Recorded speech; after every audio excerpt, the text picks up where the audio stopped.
It's me, shakeable, breakable, unmistakable Claptrap. But don't break me, break free in Borderlands 4, the newest, bestest looter shooter you can play with friends. Everything's better with friends, and I went totally no. Pre-order Borderlands 4 now. Rated mature. Talk about stepping up! Bang! Bang! It's time to level up your game. Introducing the all-new ESPN app. All of ESPN, all in one place. Your home for the most live sports and the best championship moments. The electricity is palpable. Step up your game with no annual contract required. It's the ultimate fan experience.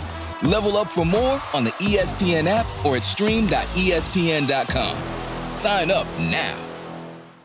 Hey, difference makers. A quick pause before we dive into the episode. If you've been enjoying these conversations and you want to take the impact even deeper, I'd love to invite you to subscribe to my Substack newsletter. It's where I unpack the behind-the-scenes insights from each episode of A World of Difference and share practical, thought-provoking tools on trauma-informed leadership across cultures, inclusive talent development in global organizations, what the most forward-thinking CHROs and CEOs are doing right now, and how you can make an impact in your workplace, whether in nonprofit, business, or faith-based spaces. When you subscribe, you'll instantly get my free guide, 3 Strategies for Trauma-Informed Leadership. Is it designed for leaders navigating cross-cultural teams and high-change environments? Just head to loriadamsbrown.substack.com or click the link in the show notes to sign up. That's loriadamsbrown.substack.com, where leadership meets purpose, values, and difference becomes our greatest strength. All right, let's get back to the show because our world is different and we were born to make a difference in it. Welcome to the A World of Difference podcast. I'm Lori Adams Brown, and this is a podcast for those who are different and want to make a difference. Hi, everyone. Our much anticipated guest is on the show today, author of a book that many of you have been waiting to get your hands on, The Missionary Kids. The author is Berkley Fletcher. Many of you know her. She went to Rift Valley Academy in Kenya. She grew up as a missionary kid herself. Her parents were Southern Baptist missionaries with the International Mission Board, and she went on to get her PhD in American Studies. She's a historian. She's an essayist, and after teaching in universities, she was recruited to work with the CIA as an analyst in Africa. That's her specialty, not only because of where she grew up, but because of her love for where she was raised in Kenya, and also her expertise as a third culture kid being raised in a couple of different places to give her an outsider perspective, but also an insider perspective. Many of you know what I'm talking about because you yourselves are third culture kids, or you've lived an expat experience or an immigrant experience, and you understand the value of different cultures and how you can see things both within and from the outside in ways that are definitely skills that are needed in how we make the world a better place. So she's bringing those differences to the table today, bringing her differentiators, but also helping us understand in a deeper way, which is the subtitle of this book, Unmasking the Myths of White Evangelicalism. So what on earth would the missionary kids have to say, or how could they give us insights into what's happening in the United States right now with the rise of Christian nationalism, with all kinds of wild things happening with Pete Hegseth, who has, shown his support for Doug Wilson, a man whose movement within the state of Idaho is really seriously having a movement going on around repealing the 19th Amendment for women's right to vote. We've got USAID pulled out of Africa. People's lives are literally on the line. And she has so much to say, both as a CIA analyst in her background, as a historian, as a missionary kid herself. And I just cannot wait to get into the questions today. And I know that many of you are going to be sitting on the edge of your seat waiting for her answers. And do not forget to also join us in our Patreon community, patreon.com/aworldofdifference. And you can get more with an exclusive episode with her there at the very end of this episode. So welcome, a very, very warm welcome to the show, Dr. Holly Berkley Fletcher.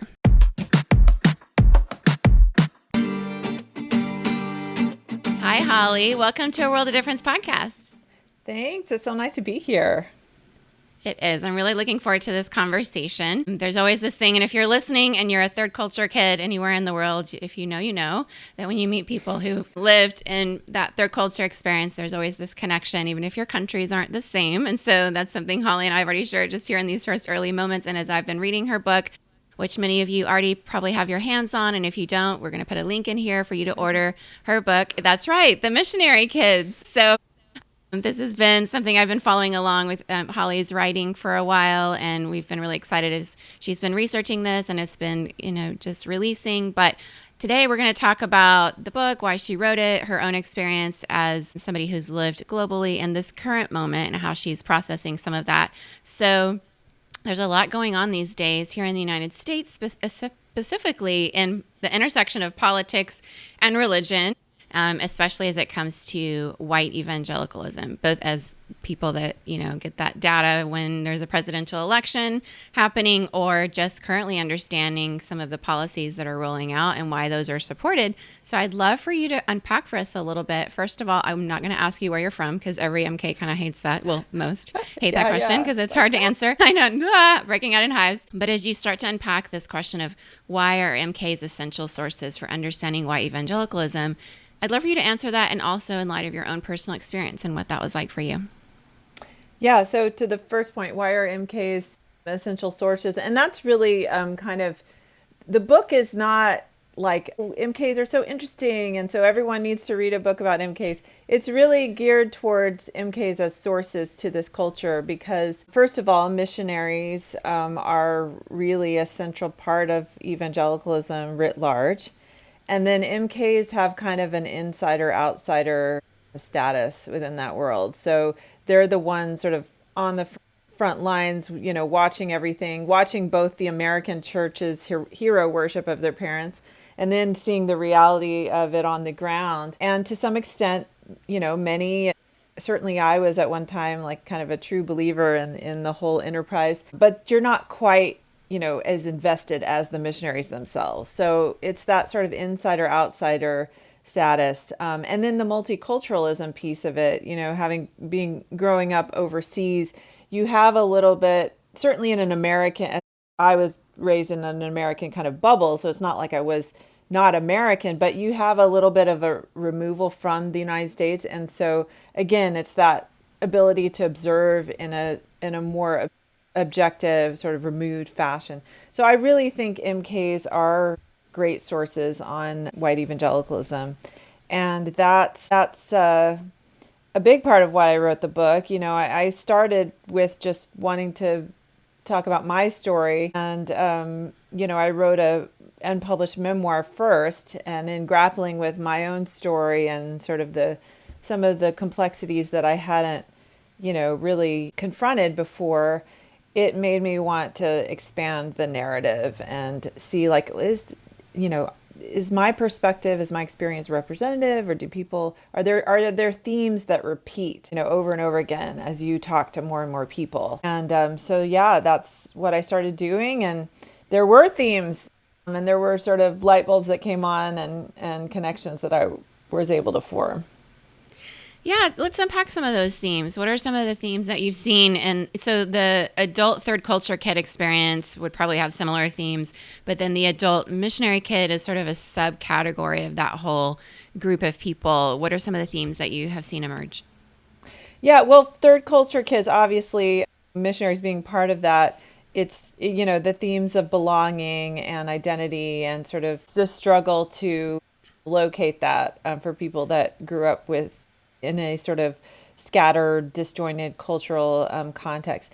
I want to say one of the things I've noticed that's a little bit different on that between MKs and TCKs is a lot of TCKs I know, whether there were diplomats' kids or what have you, they often maybe grew up in multiple locations and kind of moved around, and there was a little bit of a world that they sort of was portable around multiple locations. So I don't know that their connection. I think the thing about MKs that might be a bit different is the grief for a specific place, where if you were born and raised or just raised in one place, you just you form a real emotional connection with that place, and that culture, but then you're never really part of it. And so there's a real grief even in leaving, but even in realizing that you were never, it's not really, you never really belonged there, even when you were there, do you know? So I think the grief is a little bit different for MKs than TCKs that I've noticed. So that's definitely one theme. I think with MKs, there's a whole, obviously a religious, spiritual layer to it that TCKs maybe don't get, although some TCKs, if their parents were involved in, some overarching like cause or mission. I know I've talked with children of developed, international aid workers who feel this, where their parents have this sort of, high calling that can easily seem way more important than they are. And so and I think anytime you put a religious spin on it, it just sort of ups the ante, right? Because then now you're not just talking about like a good cause, you're talking about a divine, like God himself is like wanting your parents to do this. And it sort of, either in some families it's really extreme, but in other families, I think the parents have good intentions and try to make their kids feel seen and valuable. But when the sort of cultural narrative is there, it can kind of, your own sense of value and worth as a person can get lost in that. Yeah, so true. I have seen those themes as well. And I remember when I was in college, there was, it was sort of the beginning days of this thing called MK Safety Net. And so I remember some of the that's the thing I remember from that time is people, getting to college, being in their young adult years and just sort of grappling with this whole idea that, God's call for my parents' work meant I didn't have a lot of say in my own sometimes personal well-being, whether it's like putting me in a difficult boarding school situation or, having to homeschool a child with learning disabilities or, all these various parts of it, that it was like the voice of the child. They were learning to try to express that in the young adult years, because how do you argue with the fact that, well, God wanted us to come save these people? Or even if it's an international disaster relief worker, it's like, well, there was this tsunami. How could I put my needs as a child above these people who've lost everything? Right. You don't, sometimes that experience I've seen as a pattern is you have this kind of expectation that your needs won't be met, you won't be comforted, that your needs don't really matter. Right, they don't matter at all. Their needs don't even matter that much, or they don't matter as much as the cause or the other people that you see it. Those of us who grew up in developing countries, you're raised in a privileged position amidst poverty, and just that in itself, you think to yourself, if you're at all observant and aware, I remember seeing people who were literally didn't have food to eat and asking me for food during the 84 famine in East Africa, and just being like overwhelmed by it, And so then your needs feel kind of selfish at a certain point. They do. Yeah. I think many people can relate to that. Even if you've been in urban environments, a lot of urban parts of the world have that sort of poverty, and missionaries, do-gooders, international relief workers, their kids intersect with that on certain levels, and it's hard to process as a child that privilege next to something so difficult. And those two worlds that you're in and out of are certainly a lot to unpack for your average therapist. So therapists that actually specialize in the missionary kid world, you must be full of clients at this point. But I'd love to know a little. I'd love to know a little more about how you think missions has really helped shape this white evangelical narrative in the United States. And I'm saying the United States, but I'm really aware that, having lived in Singapore for 10 years, having traveled multiple times in Australia, that some of these things, what happens in the U.S. with white evangelicalism, gets exported through the books. Oh, yeah. Just the evangelical industrial complex. And the music then the speakers, and the whole thing. And the music and the missionaries. And so, how has that helped shape that narrative? And that goes back a long way, too. It has been being exported for a long, long time, particularly since World War II. Since World War II, the evangelical sort of brand of missionaries and that evangelical Christian culture became kind of the dominant one that was overseas versus earlier times. So certainly since the 1960s, it's the white evangelical culture that has been just like the world has been bombarded with and has spread all over the world. And now global evangelicalism really is quite American in theology and so on and so forth. Yeah. But how is it integrated? You really have to go back in history, which the book does, to look at how the sort of modern missionary movement started. It was initially an Anglo-American, but Americans really supercharged it. And again, after the turn of the 20th century, and certainly after World War II, as America's global geopolitical power increased, so did the impact of Americanism on missionaries. But for the Americans, it was always mixed up with this idea of America as a special country with a divine ordinance, the manifest destiny thing. Of course, there was heavy doses of racism in there. A lot of the early American missionaries actually didn't go overseas. A lot of them, they went overseas, but then a lot of them went to Native American tribes. And they were a big target of that missionary activity in the 19th and early 20th century. And of course, another big target was American slaves. And missions sort of was a big part of justifying slavery. The idea that, yes, maybe we have a little bit of angst. They quickly disposed of any of that angst. But at the time of the Revolution, we have a little bit of angst about this slavery thing. But hey, they get to go to heaven.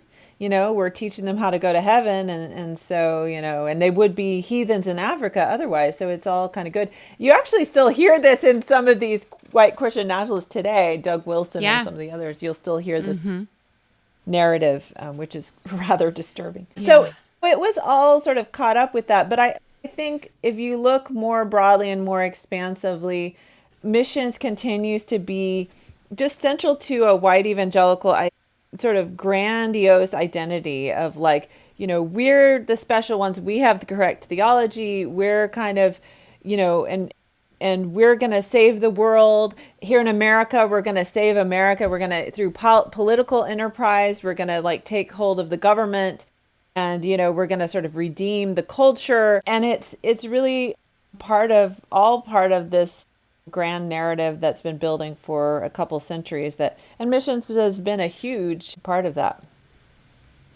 It certainly has. And, there's people that have had to sort of begin to tease apart or disentangle some of that, I guess, sort of a neo-colonization aspect of this theology and missions movement. And that particular part is fraught, and most people probably need a therapist to walk through it. So, but it can be quite hard when you have to look at an entire system like that to tease apart the good parts and the bad parts, because the reality is even very toxic systems usually have an element of good.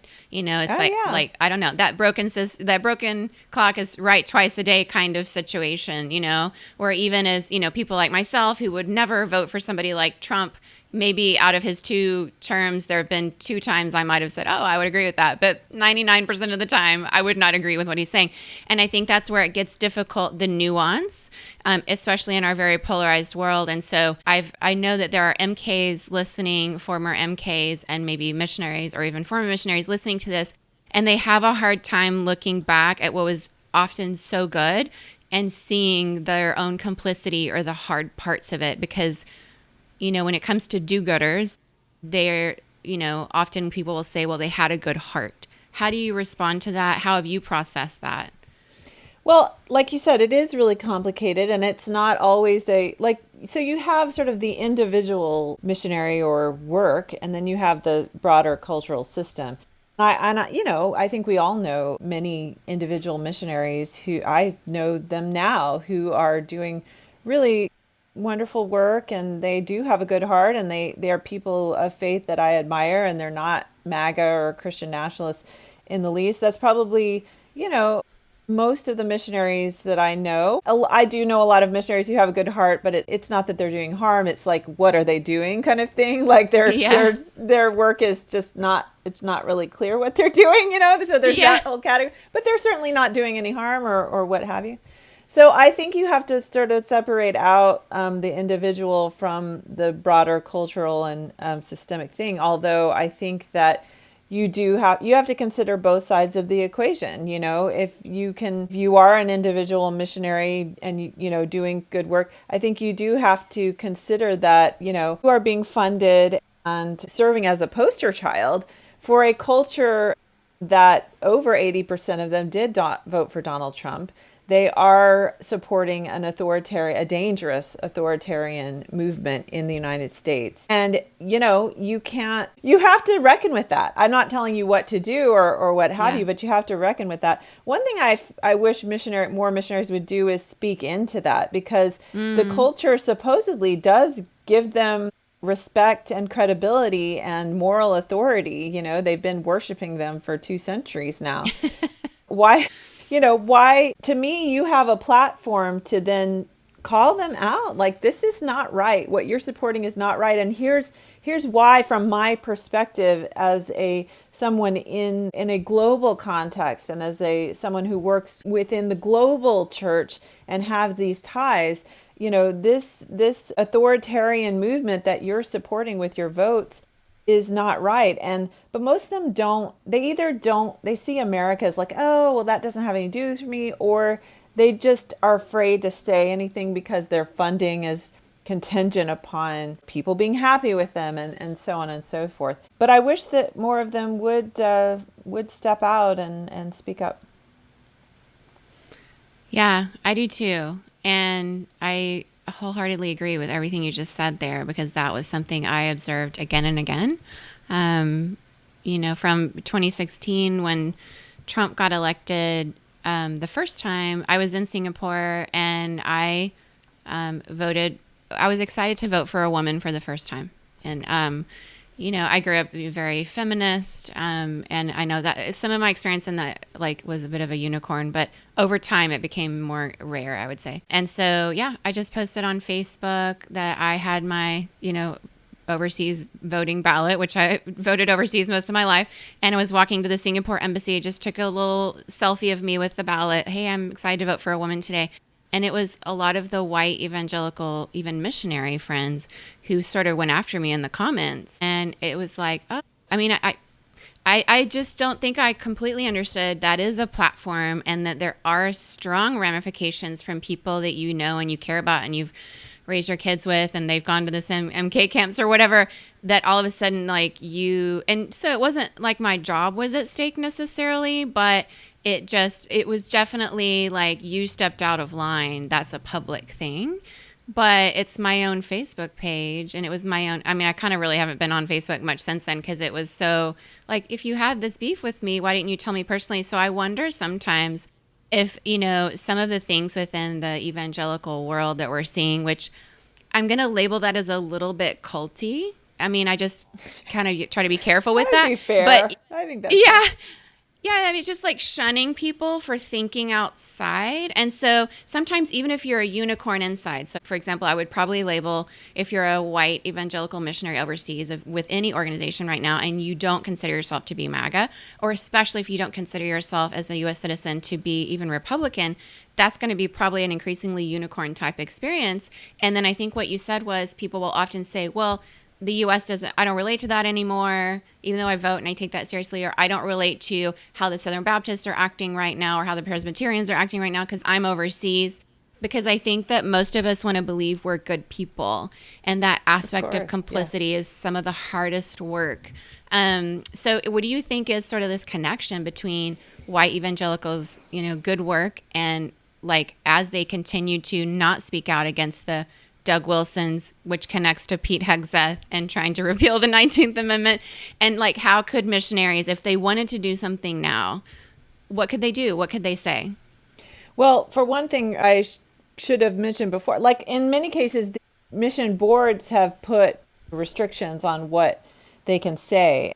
And in our crazy politics, speaking out for democracy or speaking against authoritarianism is seen as partisan politics, because, one of our political parties has thrown in completely with that, and one of them hasn't. I worked in the federal government for almost 20 years. And so that tension because we're not allowed to, Right. we have restrictions on it. And so that tension you felt there too, whereas, you're under these, you can't be partisan, but yet you've sworn, in our case, we swore an oath to the Constitution.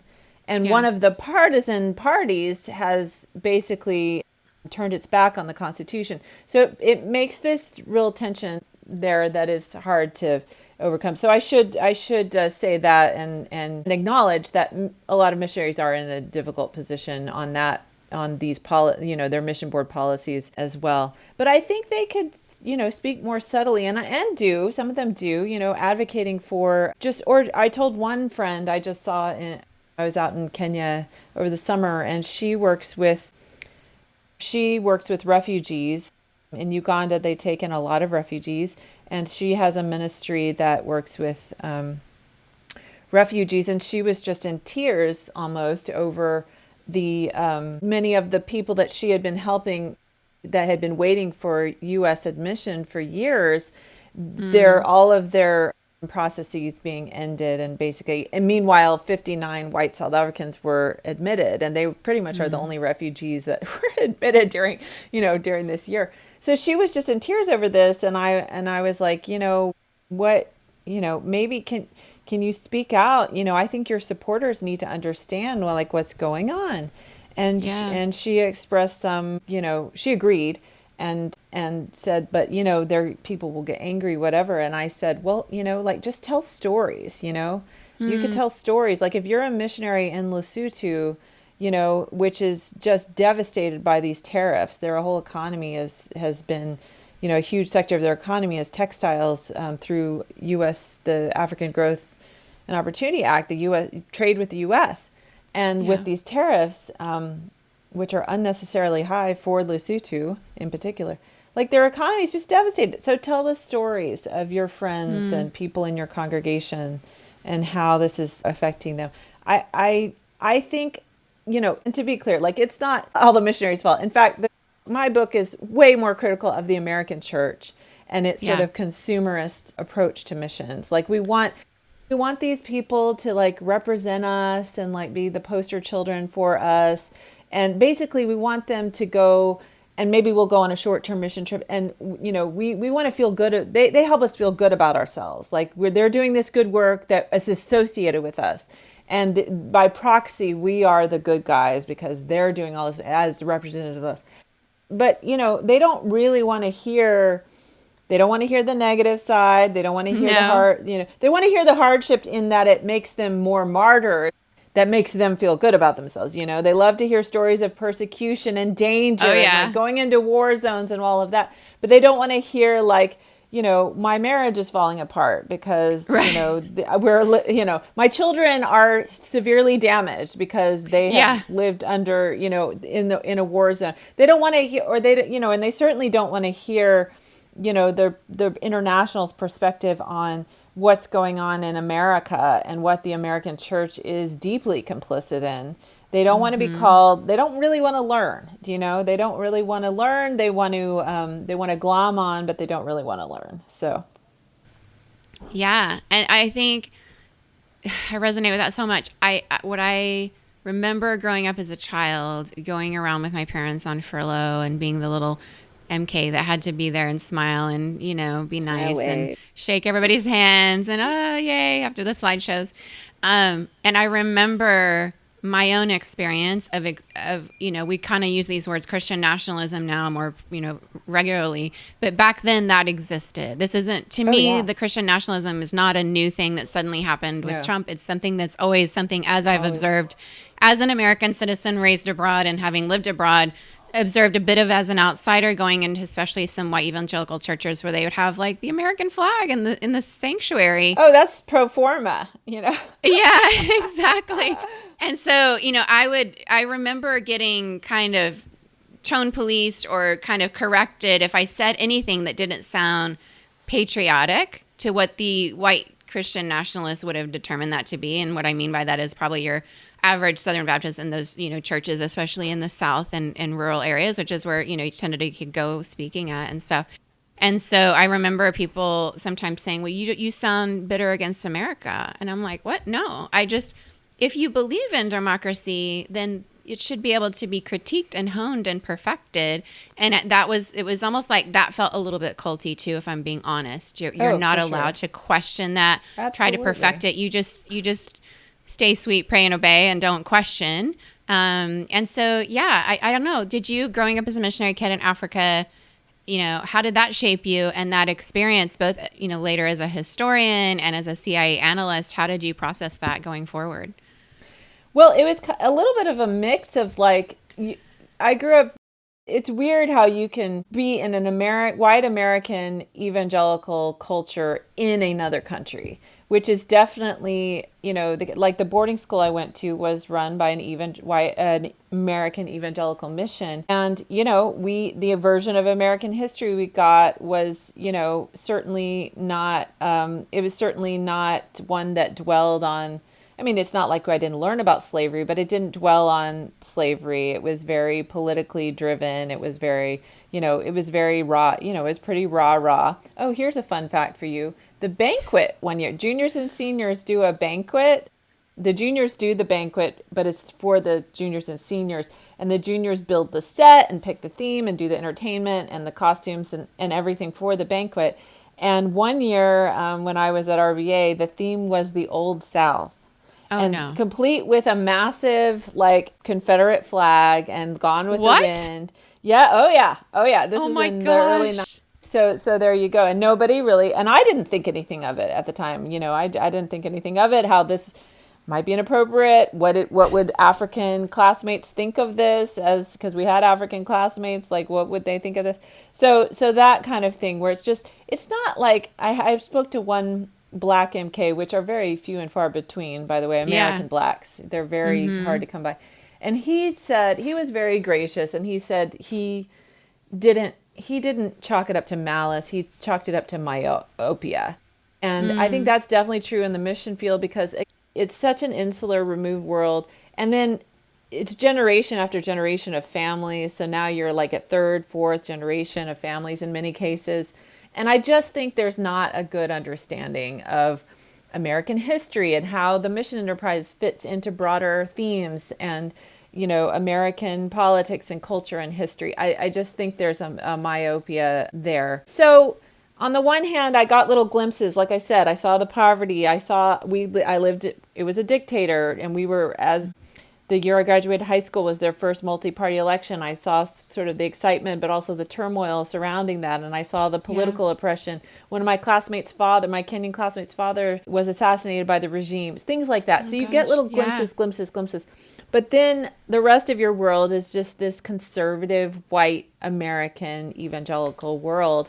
And so, it took me a long time to certainly get a good understanding of American history, a good understanding of race relations in America. I just really had no concept of that, and a lot of misunderstandings of that when I came back to the United States. And I would say what I grew up with that's now being called Christian nationalism, I grew up with that. The remaining piece of the puzzle that's true now that wasn't true then, and is the most dangerous piece, is the explicit rejection of democracy.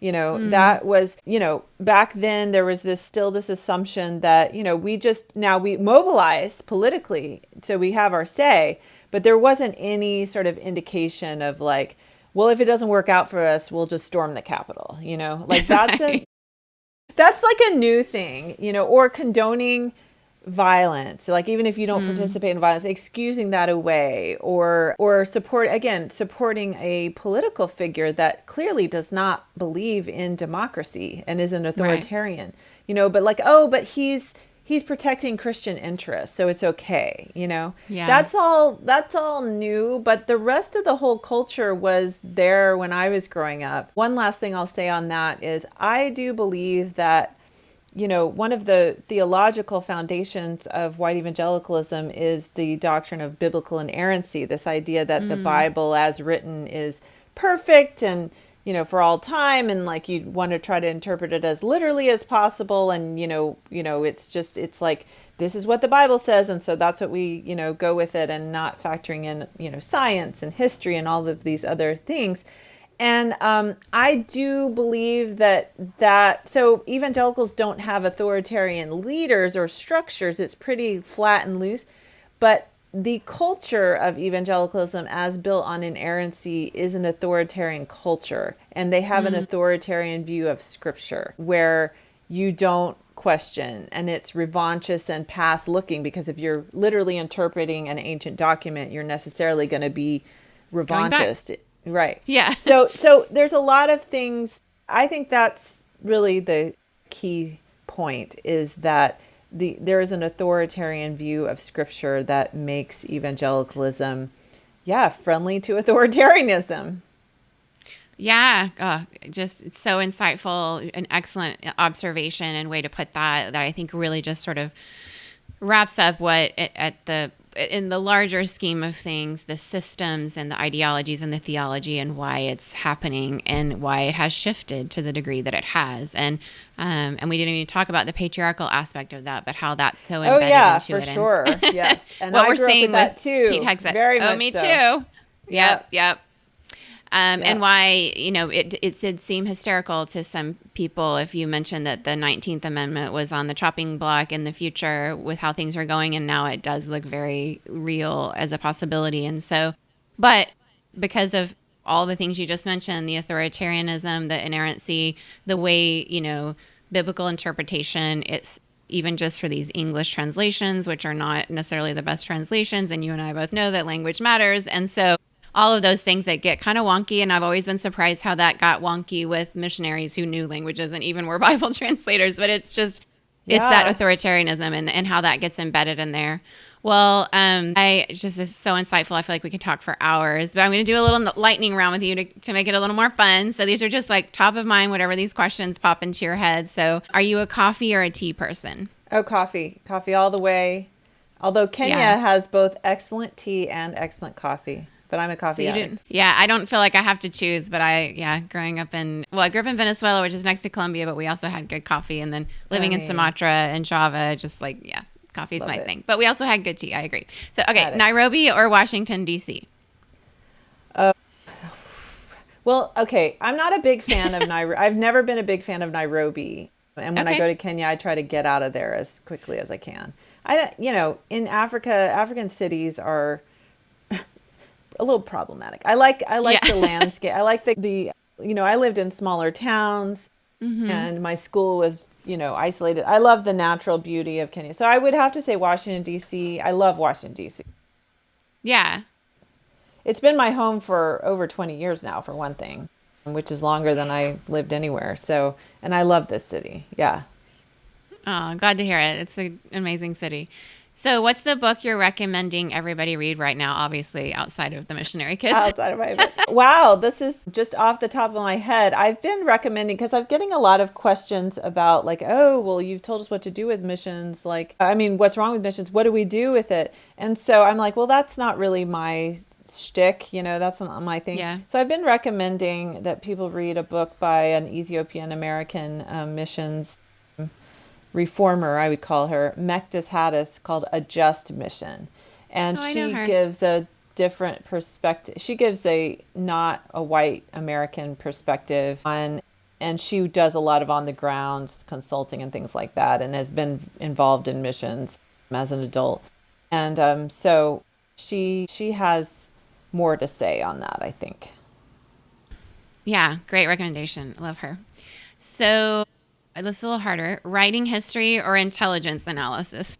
Well, they're similar. And there's a lot of, good intelligence analysis is definitely informed by history. That was one of my big soapboxes as an intelligence analyst, because, a lot of that work is like breaking news and of the moment and quick.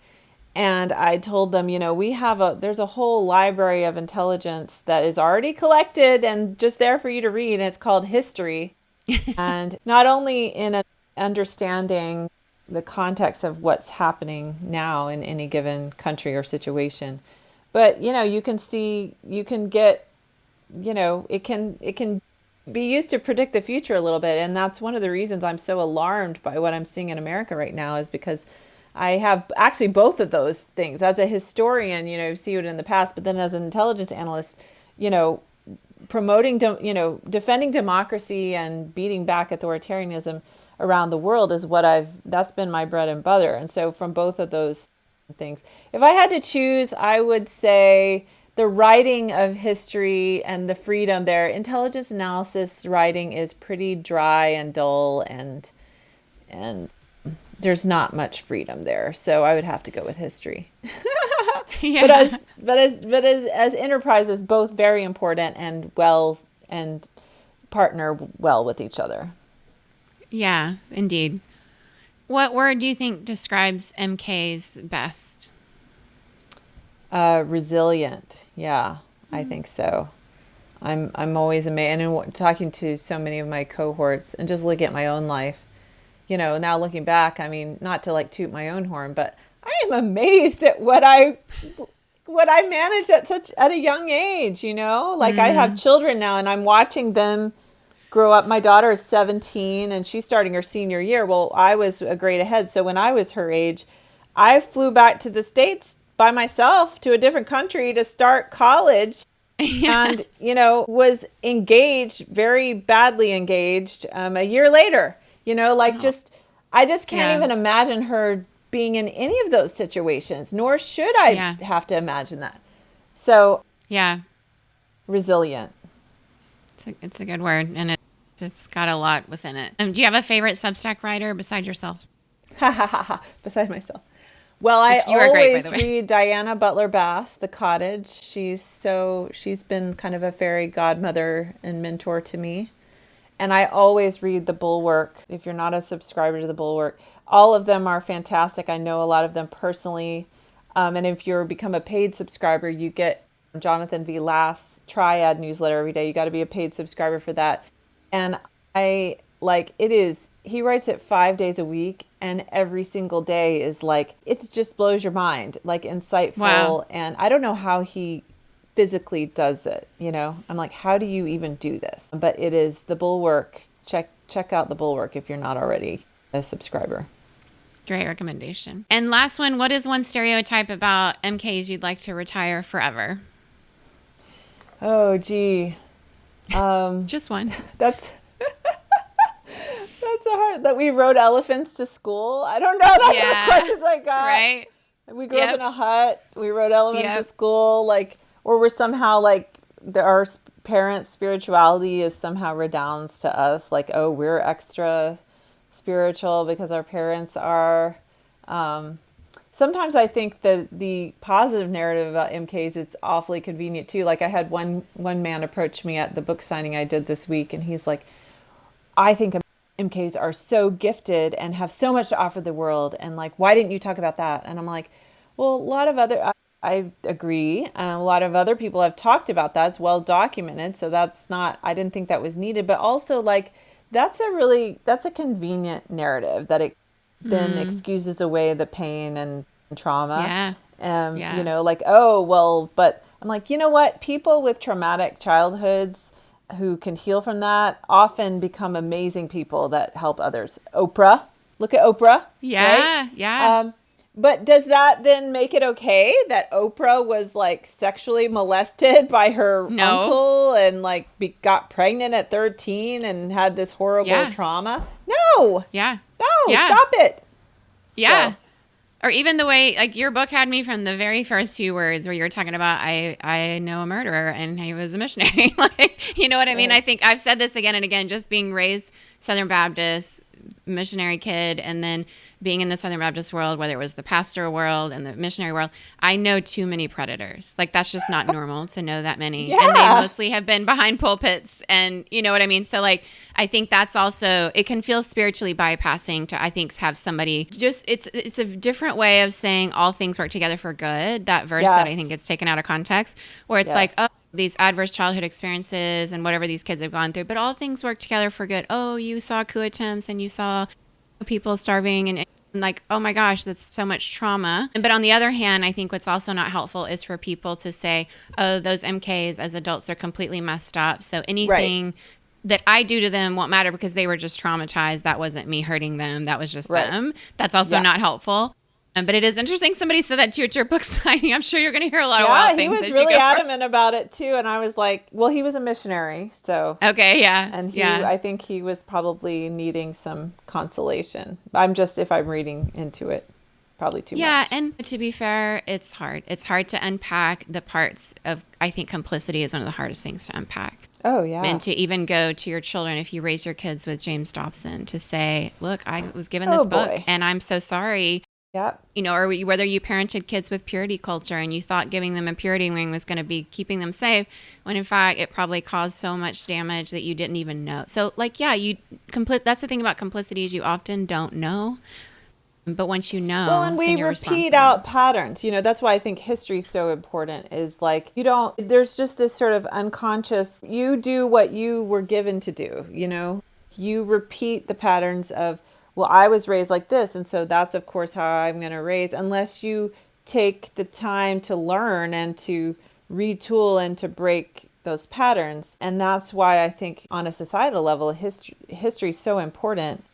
Yeah. And but in families too, like, I think all of us who are parents should be extremely humble. I tell my kids all the time, like, I am aware of some of the things I've done wrong already, but there's probably others. And, I'm prepared for you to come to me when you're older and you're discovering those things, that we can, we can be honest about that. And because I know that you cannot do this perfectly. It's not possible. No. And so therefore, why not just be honest and humble about it from the get-go? Do you know? Yeah. So. Especially with missionary kids, right? Raising them all over the world in difficult situations when you've been raised with this whole don't question the system kind of culty thing that makes it harder to question those things or just to repair with your children. So thank you for all of this. Everybody get the Missionary Kids book. I will link it in the show notes. Thank you so much for being here today, Holly. We're going to finish up this for now, but if you're a difference maker, please tune into Difference Maker Community on Patreon where you'll get an exclusive with Holly in just a bit. Thanks, Holly. Thanks. I felt like we could talk for, 2, 3, 4, 5 hours. I'm really excited that Holly is going to be in the Bay Area soon, speaking at Stanford, speaking in a bookstore in Oakland, and then also at a church in the Pleasanton area. I'm going to try to hit all 3 of those and get to hear her in person speak about the things that we talked about today in her incredible book, The Missionary Kids. If you have not yet had a chance to get your hands on it, I do encourage you to buy it. I'm not alone in the fact that I read the first few words and I was hooked. I've had a hard time putting it down. There may be even a little chili sauce, Singaporean chili sauce from the chicken rice I ate last night with my family. I have had a hard time putting it down. It's been by the poolside with me. And I know that history books are not necessarily the ones that a lot of us think of as page turners, but I'm just telling you, this one is from the very beginning. It has so much to say because history teaches us. The perspectives of people she interviewed teach us. She interviewed people that I know personally who are great people and spoke into this. And I know many of you are going to want to hear how she artfully puts together these perspectives, this history in this book to teach us about what's happening now with the rise of Christian nationalism, with democracy under threat, with authoritarianism creeping in on our democracy in the United States, and how people raised around the world as missionary kids have a unique lens on what this is and how she brought their voices to the table. You're not going to want to miss this. So do buy this book. And as I said before, she joins us in our Patreon community. Go to patreon.com/aworldofdifference for an exclusive with her there where we go a little bit of deeper dive just with our difference makers there in that community. And I don't want you to miss that one either. Please share this episode with missionary kids, with missionaries, pastors, people who've been on mission trips, third culture kids, if you've been raised as an expat nonprofit kid, or business kid, maybe your parents worked in the military or in disaster relief. You are going to find things in this book that are not only going to resonate with you from your experience and things that you've seen, it's going to mirror your story in certain ways and the way that stories do, right? It's the power of story. Maybe it's not exactly yours, but you relate to parts of it. And so as you do that, I would love to hear from you what you think about this book. It's the read right now. It's the book to read. And so I hope that you share this episode to just get people excited about reading the book. Holly is incredible. She's a strong thought leader. She cares deeply about the things that she writes about. As often we see in third culture kids, they tend to go into jobs where they want to make a difference in the world. That's why many of you are here as difference makers, as listeners, as leaders, doing all kinds of things across all types of industries, whether it's in academia, in government, in nonprofit, and in business. Some of you wear all of those hats. And because, as she said, if she could describe missionary kids in one word, it would be resilient. We've had to walk through a lot of things and learn some skills in that environment, good and bad, that have helped us to.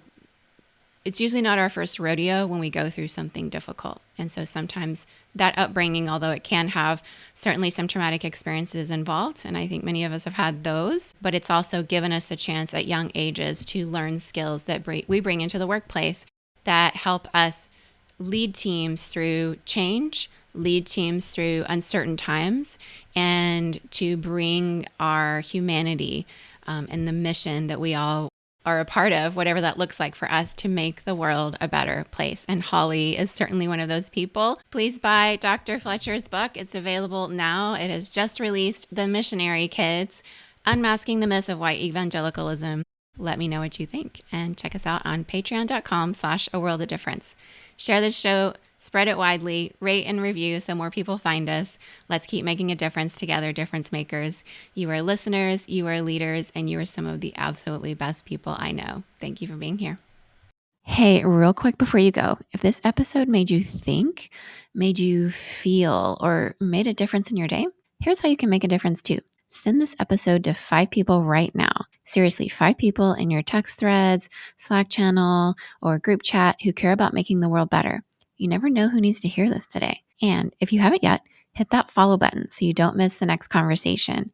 Then scroll down, tap 5 stars, and leave a quick review. I read every single one, and your words help this show reach more difference makers just like you. Remember, your voice moves mountains. Sharing, rating, and reviewing, it's not just support, it's activism. Thanks for being here. Thanks for being you. And most of all, thanks for making a world of difference. Here on A World of Difference, we talk a lot about what it means to show up with courage, especially when the world tells us to stay silent. But here's the truth. Healing isn't meant to happen in isolation. We all carry stories of joy, of pain, of resilience. And sometimes we need a space that's just for us, a space where we feel safe to process, to breathe, to be. And that's why I believe in therapy. And that's why I'm so grateful to partner with BetterHelp, online therapy that meets you wherever you are. BetterHelp matches you with a licensed therapist based on your unique needs, whether you're dealing with burnout, grief, relationships, or simply trying to make sense of your story. Because you matter, and your story deserves to be heard. As a listener of this podcast, you can get 10% off your first month at www.betterhelp.com/difference.